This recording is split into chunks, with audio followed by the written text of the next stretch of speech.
Good Good morning. morning. You started that right on the dot. I always run like 5 minutes late. Oh,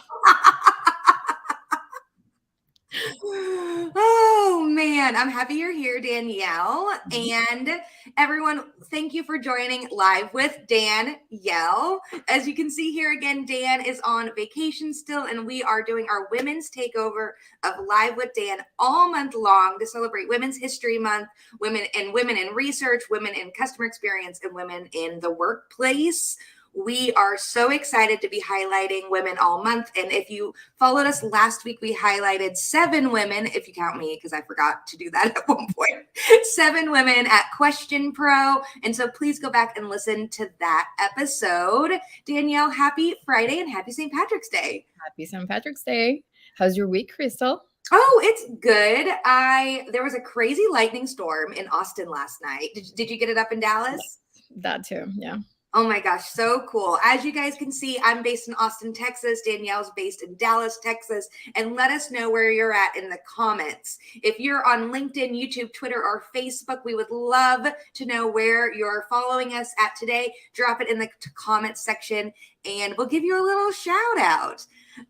What else do we have going on and coming up in Live with Dan this month, Danielle? Oh my goodness, we're so excited. Next Friday, we're going to have Wendy Turner Williams. She's going to be talking about her new company and the role that she has in research and how it's been, for her to face all of the challenges that, starting a new company has. And of course, on Friday, 31st, we're going to have Kristen Luck, which she used to be the president of SMR. So we're so excited for that. Can't wait. That's amazing. I know we have the outgoing president of SMR, I always say it wrong, coming on the 31st. And if you've watched Live with Dan for any length of time, Ray Pointer, the incoming president, is a big friend of Question Pro. And so we are so excited about that. Well, since we do like to keep a fast pace here at Live with Dan, let's bring in our guest for today, Dr. Lizette Warner, who, let me make sure I get this right, who achieved her Ph.D. in biomarkers at the Mayo Clinic, has captivated the TEDx stage, and has a new book titled Power, Poise, and Presence. Woohoo! You're here. Yes, I'm here. Welcome to Live with Dan. Thank I'm you for Dan. having me. Yeah, I love the Live with Dan yell. That's wonderful. It's wonderful to be here. Amazing. And I see you're based in Arlington, so just down the street from Danielle. Exactly. Amazing. A bunch of Texas ladies today. Yes. I know that lightning storm last night. I was like driving home. I was at the movies, so I missed the storm, came out, and there's just lightning everywhere. And I'm like driving down the street, and I was like, I just need to get home. I was like out on my porch recording it because I'm from Kansas. And so we're definitely those people, like tornado sirens go off and you go outside. Mm-hmm. It's like the opposite of what they train you to do. So I'm outside on my porch recording it. And then I saw a strike, like something hit the ground, like probably a few miles away, not close. And I was like, now's the time to go inside. Yeah. We had a ton of hail. Oh. Yeah. I got my car washed yesterday before this all started, and that made me gosh. sad. I was like driving home. I was like, oh man. But anyways, so glad to have you here, Lizette. We are just so excited to chat with you about all things power, poise, and presence. Yes. And we're gonna, if you like our conversation with Lizette today, please download next Wednesday the Empowering Workplaces podcast. She's going to be a guest with our workforce ladies, Sonia Lucina and Guille, and they are just the best. So you've got a full week of Question Pro promos happening. That's wonderful. So give us your intro. How did you get into writing books, into biomarkers, etc.? Right. Give us the rundown of who you are and what you do. Yeah, it's a whole mouthful, right? If people are like biomarker, what is that exactly? So I never set out to write a book. A lot of people approach me, how did you write a book, right? I'm struggling to get my thoughts down on it. I never set out to write a book. I'm an executive coach, and so I work with a bunch of clients. I'm a problem solver. I Mm. love solving problems. Like, you give me a problem, and true story, when I was in school, would work math problems 5 different ways. Like, I was that kid. And so And I now were when I very see a different kids. problem, right? Sort of, I was that kid, that sort of nerdy kid of like, oh, you can solve it this way too, and this way too, and this way too, and still everybody's struggling with solving it just one way, right? um, I as coaching a bunch of people. So I was coaching men. I was coaching a lot of women who were facing the same struggle and the same problem at work. Of, hey, I've worked up for my promotion, and guess what? We just had a reorg, so my promotion's out the window. Like, what do I do? I'm now stuck in this position, and I still haven't gotten my promotion. I'm doing all of these things, and sort of feeling stuck, or feeling like I want to start my business, but I don't know what to do. Like, I'm scared. I'm feeling all of these different things. So as in working with my clients, I started to use my healthcare background, which biomarkers are just a quick rundown. Like, we all are aware of biomarkers. They're things like your heart rate, your blood pressure. Those are all sort of signals. They capture something. And I help my clients figure out, well, what are your unique biomarkers when you show up the way you want to show up, when you're Mm. able to have that conversation with your boss. And we would recipe it down. And in all of the conversations that I was having, one of my huge practices has always been to reflect. And I didn't even really know it was like a superpower. And like at the end of the day or at the end of the meeting, I was the one who was always jotting down, like, oh, what's my takeaway? And how was that? How can I make it better?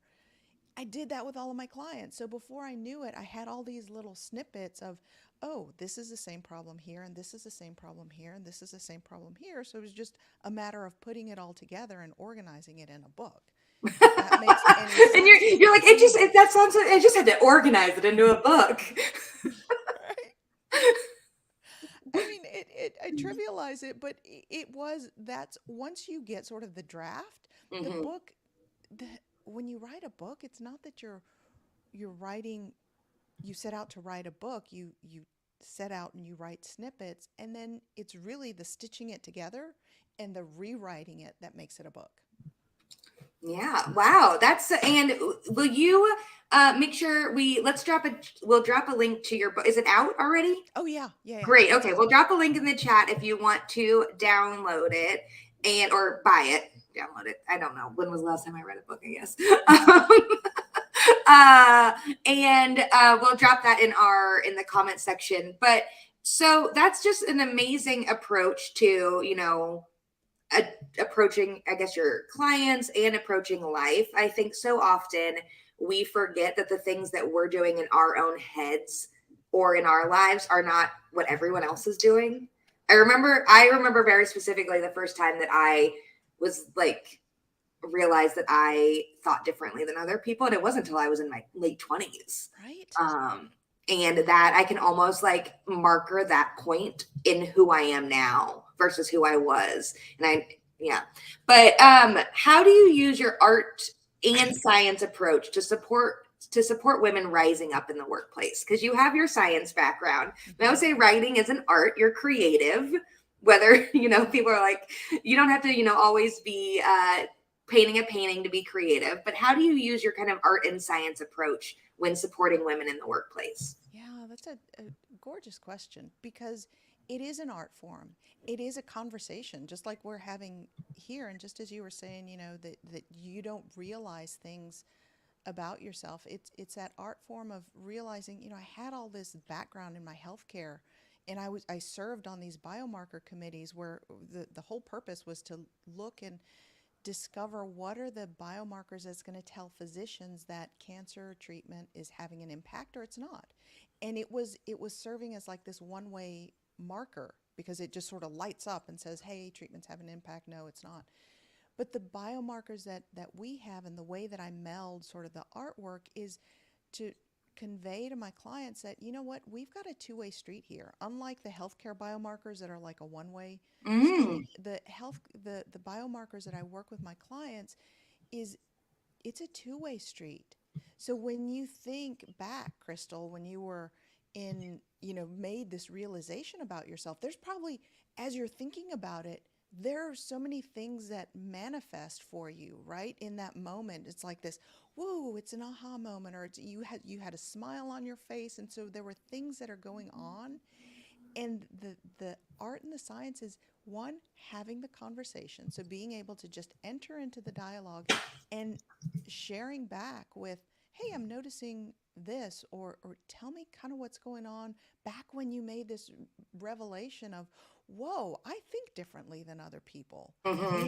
you sort of light up, and there's a whole host of things that happen there. So it's like diving deeper into that.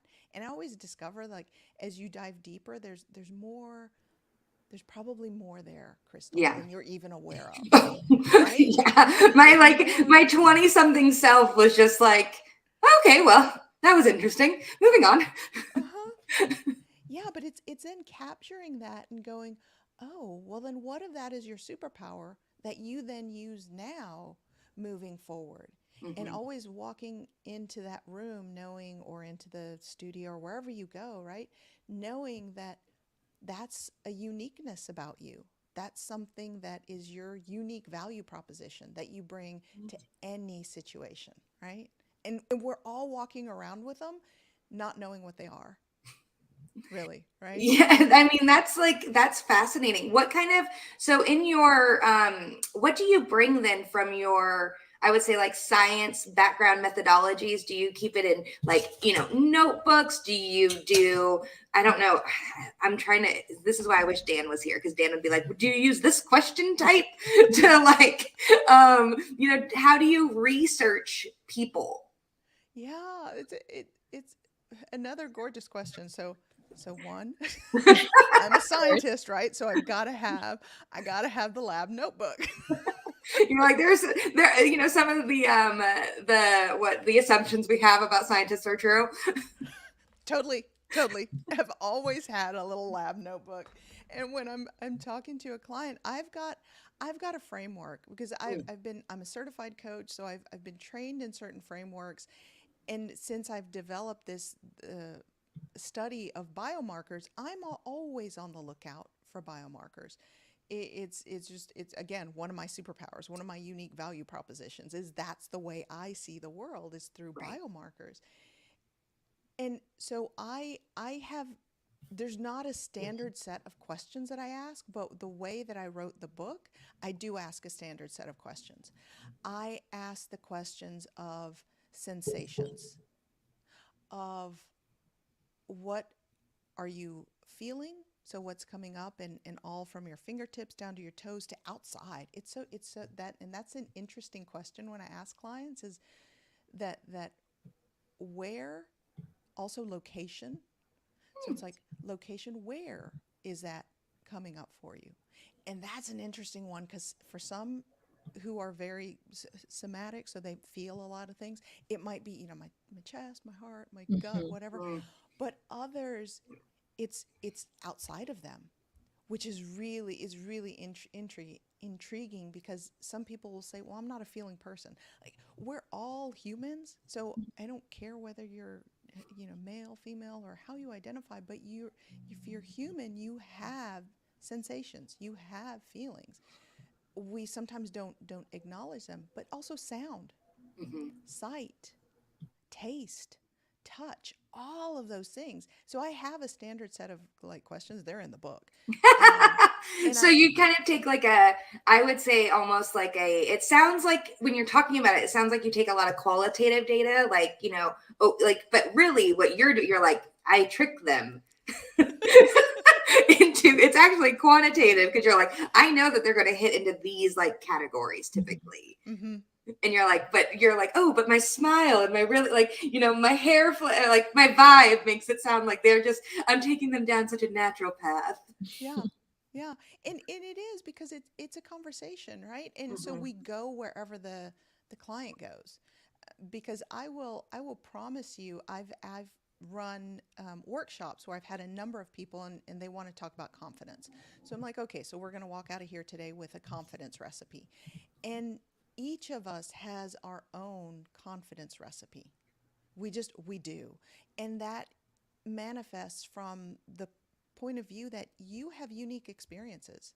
So, Crystal, you grew up different from Danielle, who grew up different from me. Yeah. Now, we have a lot of shared type experiences because we're all human, but there are unique differences. So, when I've run workshops and I've had people, I treat it kind of like a recipe. So, we're like Julia Childs in the kitchen, whipping up confidence for everyone.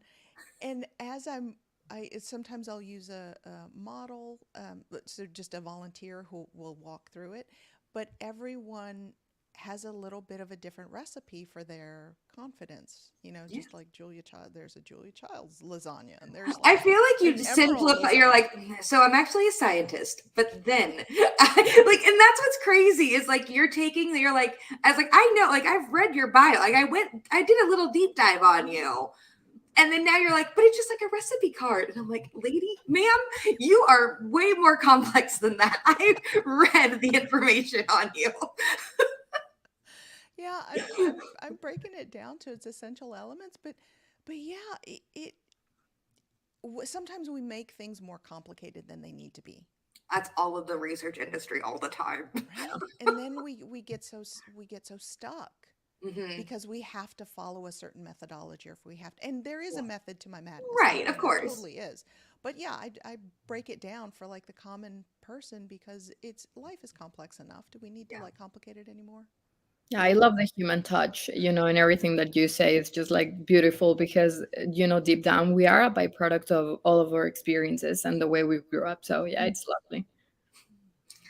That's awesome. How have you found what's the most this is I always like to like doing live shows allows us to be a little unexpected, which is like what I love. I love chaos. Danielle's like, yes, she does. And it's not great. In a um, good way, yeah. but what is the most unexpected situation or place that you have used your background? Oh. Was there ever a moment where you're like, let's say you're like at the like down like the Fort Worth rodeo and you're like, ooh, like you found an insight or something, or I wouldn't, you're on a vacation and you're like, haha, let me just whip up a recipe real fast. What was the most unexpected opportunity that you've used your background in either coaching or your I guess scientific PhD biomarker shenanigans? I Yeah. downgraded your I PhD to no, I shenanigans. think it's a great question because I think a lot of times at my um, in working with scientists, it's so fascinating once you know about biomarkers and how they manifest in others. I've used it, I guess, in the workplace. Yeah.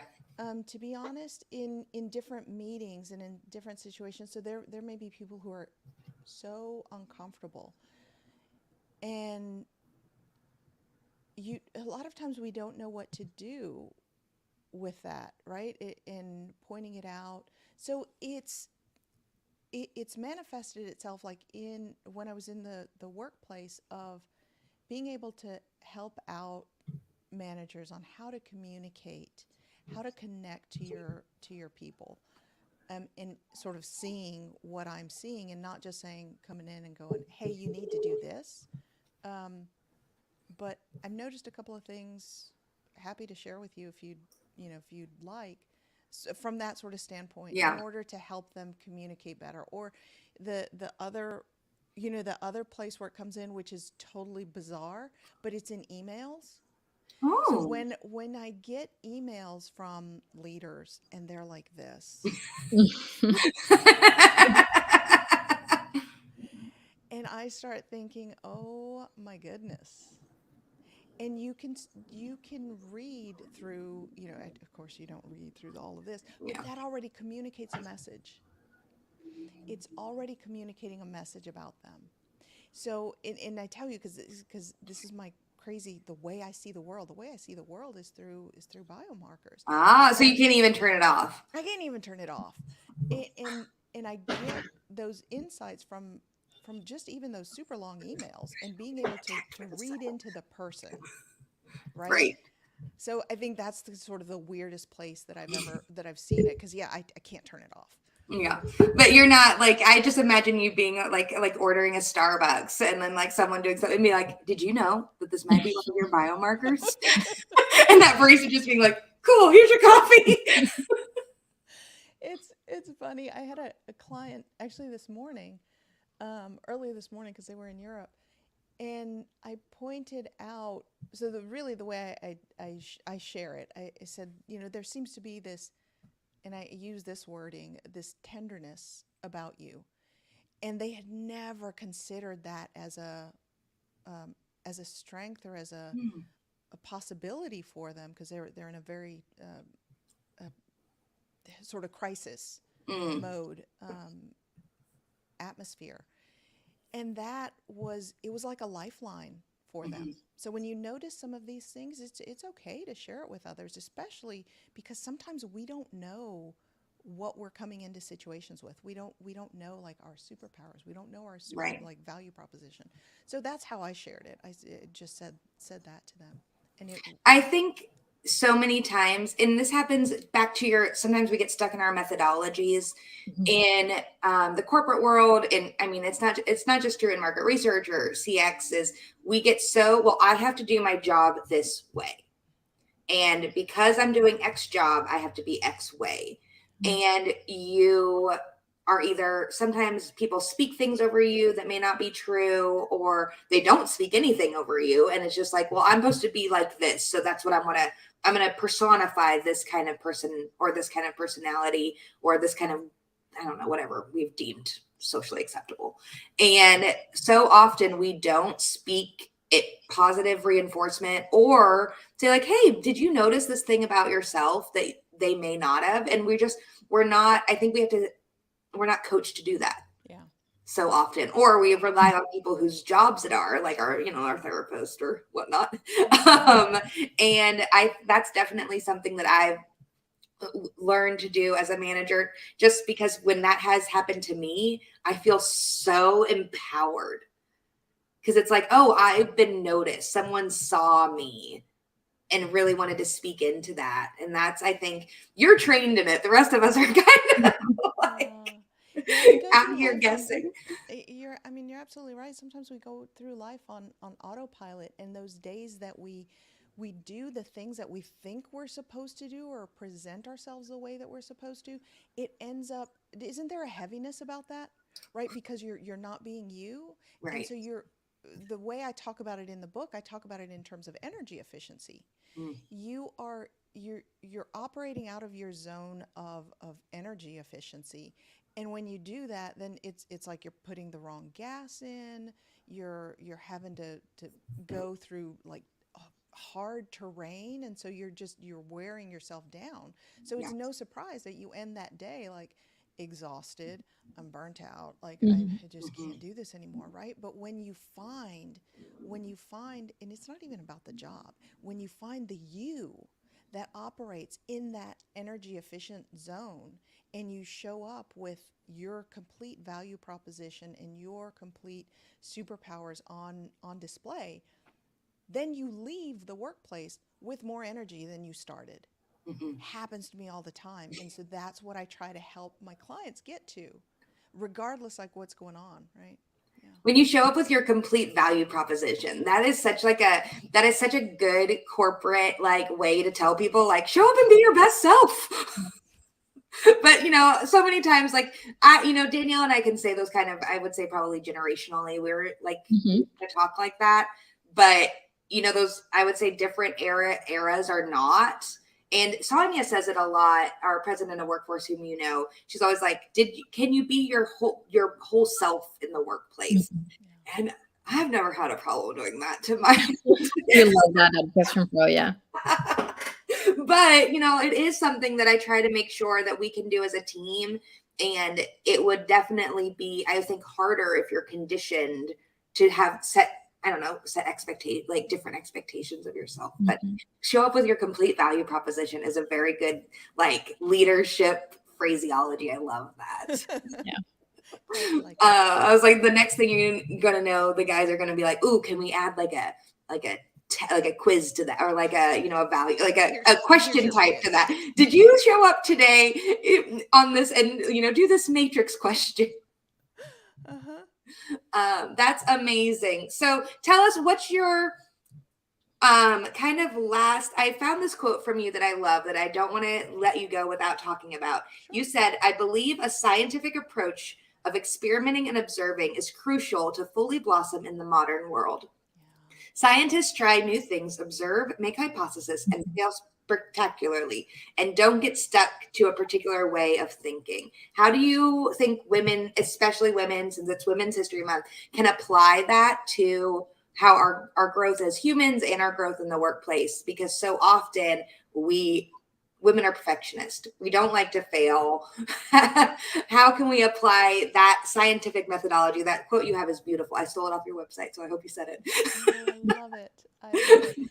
Yeah, that mindset, and I think we all kind of understand philosophically when you make mistakes like that, it's a good thing in most of the time. Like when you're in NASA and lives are on the line, or you know, the doctors in the surgery, and mistakes aren't necessarily the best thing, right? But there's a spectrum to mistakes, and we tend to think in our minds of black or white, or yes or no, or 0 or 1. But there's a whole host of possibilities in there from failure. And what sort of failure is it? Is it a catastrophic failure, or is it a little failure? And in order to get comfortable with risk, which a lot of women, I talk about this in the book too, a lot of women don't play with risk. I mean, did you know that 5% of the professional poker players in the world are women? There's no gender difference, right? We can't play poker any less better than men, but there's only 5% of the world's poker players are women, which is really, a fascinating statistic, right? But the point is, there's a spectrum to failure, and the way to look at it is not this sort of 1 or 0 methodology, but where is it on the spectrum? And if I fail, then yes, you learn something. But sometimes we get so stuck in the whatever that moment is, that we're on, like I said, autopilot. Yeah. And everything's got to be the perfect. But who's to say what perfect is? Yeah. Right? You may find that failure, and recognizing that in the moment. I'll give you an example. Yesterday, I failed spectacularly. I was supposed to show up. This was a new client, again, European time zone, so it was super early. And I was like, oh my gosh. My husband, what's going on? I'm late. I'm late for this call. Okay, so I joined the call 15 minutes late. We were checking, to see, hey, did they want to coach with me?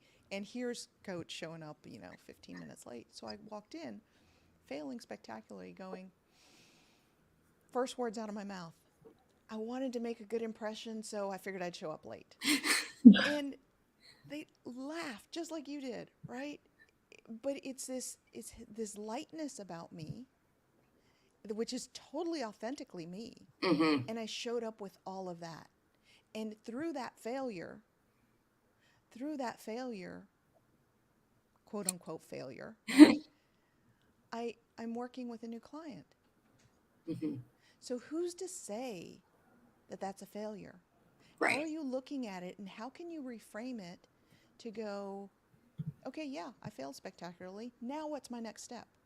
Right? Where do I go from here? And so that the whole scientific approach is, yeah, things fail, and so you make note. What happened? What did I learn through that? What's my next step? Right? It's always, what's my next step?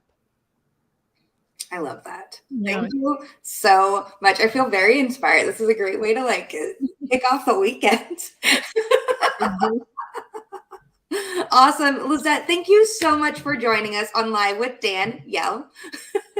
We really appreciate it. And make sure to catch Lizette on Empowering Workplaces. Their episode is going live this Wednesday. Thank you so much for joining us. Thank you for having me. Thank You two you. were wonderful. Oh, thanks.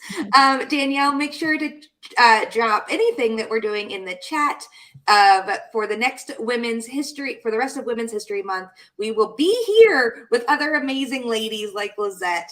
Thank you so much, everyone, for joining us. Thank you. Bye, guys.